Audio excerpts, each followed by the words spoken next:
Good evening, I'm Patricia Vallone with a CTV News update. Officials from Prince George's and the District of Columbia joined forces today to address and combat a growing problem in the region, carjackings. The announcement comes 2 days after a District Heights teenager was arrested in connection with the gunpoint carjacking of a D.C. City Council candidate. Officials also say the number of juveniles arrested for carjackings is up. In fact, in Prince George's, of the 152 carjacking arrests in 2021, 86 involved juveniles, some as young as 12 years old. D.C. Mayor Muriel Bowser and County Executive Angela Alsobrooks say the two jurisdictions will continue to work together to combat the crisis. The truth of the matter is that this will not be resolved at the police station. Be clear, it won't be resolved at the courthouse. It is not going to be resolved alone by the government. It will require our entire community to get involved. Parents, families, community leaders, this is how this will be resolved. If we wait for it to be resolved at the courthouse, it will never happen. If we expect it to happen at the police station, it can't happen.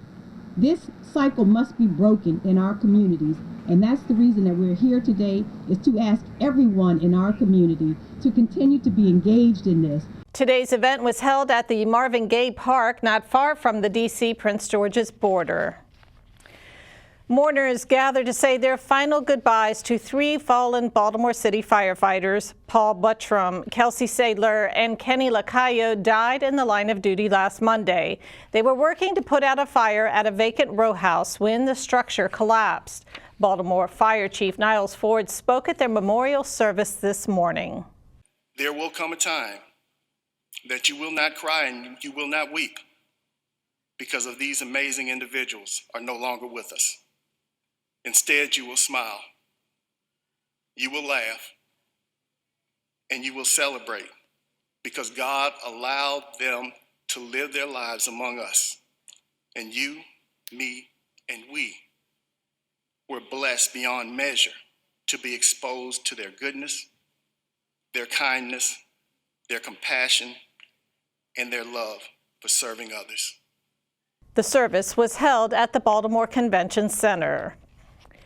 In Prince George's, police detectives are investigating a shooting death. It happened early this morning in the 6500 block of Hillmar Drive in District Heights. Investigators say the man, whose identity has not yet been released, was found inside of a car around 12:30. They say he had been shot numerous times.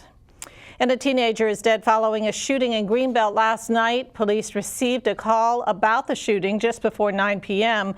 When they arrived at the 7800 block of Mandan Road, they found two people suffering from gunshot wounds.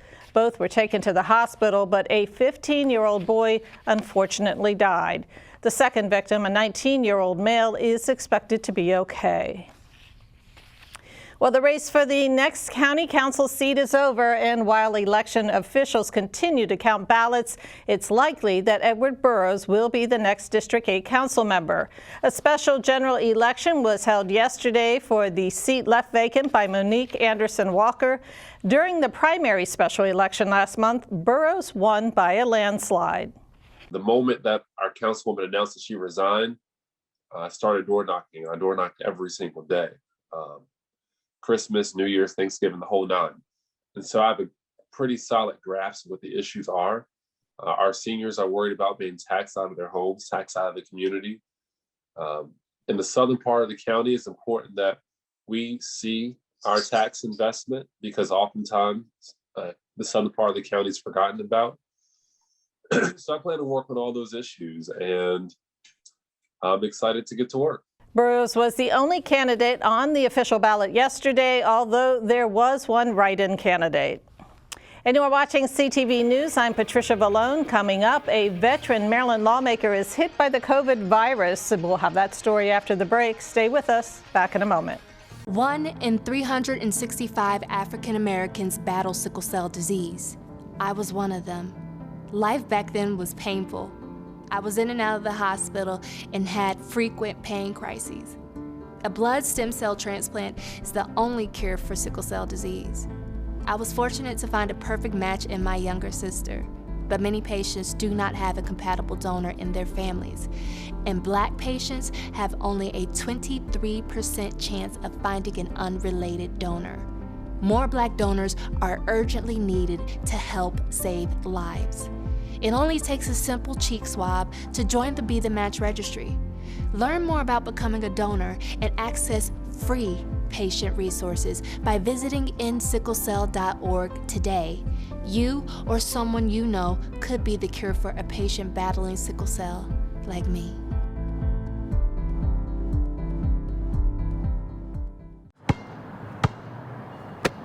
Bring it.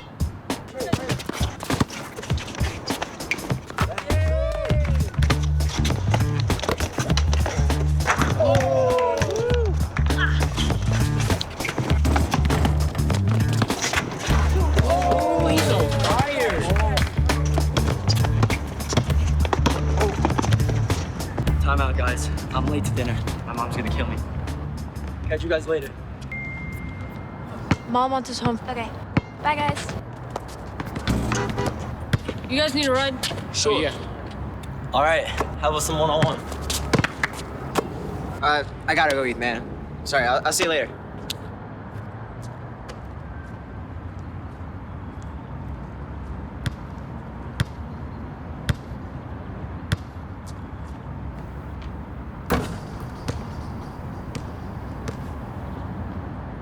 Welcome back. Well, a Maryland congressman tests positive for COVID-19, even though he is fully vaccinated. Representative Steny Hoyer announced the news yesterday. Hoyer says that he is experiencing mild symptoms and will be isolating at home. And the number of COVID cases in Prince George's since the beginning of the pandemic has surpassed 162,000. As for today's numbers, the state health department has confirmed 1,349 cases. The positivity rate in Prince George's is 5.88%. 40 Marylanders have died from the disease since yesterday. A little more than 1,500 remain hospitalized. And county residents had an opportunity to pick up free COVID test kits and masks today. They were given out at select community centers and libraries. Each resident was given one at-home test kit and 2 KN95 masks. If you miss the chance to get these items today, don't worry. The community centers and libraries will give out more kits and masks tomorrow. For more details, you can visit the website on your screen. Concerned about state policies impacting women and girls? Well, the Prince George's Commission for Women is hosting a virtual legislative briefing. It takes place this Sunday starting at 1 p.m. The commission will discuss proposed bills related to women in the Maryland General Assembly. They include issues with food insecurity, law enforcement, and child care services. They're topical issues that really intersect with our daily lives. So I think the most important thing for people to realize is that this is your opportunity to be informed, but also to actively engage and participate in the process. It gives you the opportunity to know a little bit about these things that impact you. To be sure, one of these issues will impact you or your family or someone you care about. The Prince George's Commission for Women will also discuss county council bills. To sign up, you can visit that website on your screen. The county's library system is celebrating Black History Month. From virtual books to film discussions, there's something for the whole family. One event will feature journalist Wanda Smalls-Lloyd. She'll discuss her book, Coming Full Circle, on February 10th. The library system will also host several read-aloud events for children ages 5 to 12 years old. There's even a plant-based soul food cooking demonstration on the 16th. The library system is also collecting artwork for its Black and Proud exhibit. This program is an exhibit that we are encouraging artists to identify as Black and queer to submit their artwork for an exhibit that will be featured at our Oxon Hill branch. So more information is available on our website as well as on our social media about how you can submit your artwork to be featured. And the deadline for that has actually been extended to February 11th. For more information, you can visit pgcmls.info. And still to come, a visit with your pet of the week, plus Punxsutawney Phil sees his shadow. We will tell you what that means next. I don't remember how it started. Go to that. Our back and forth. It always came back. Dad! You probably don't remember what you told me. That was perfect. But I heard every word.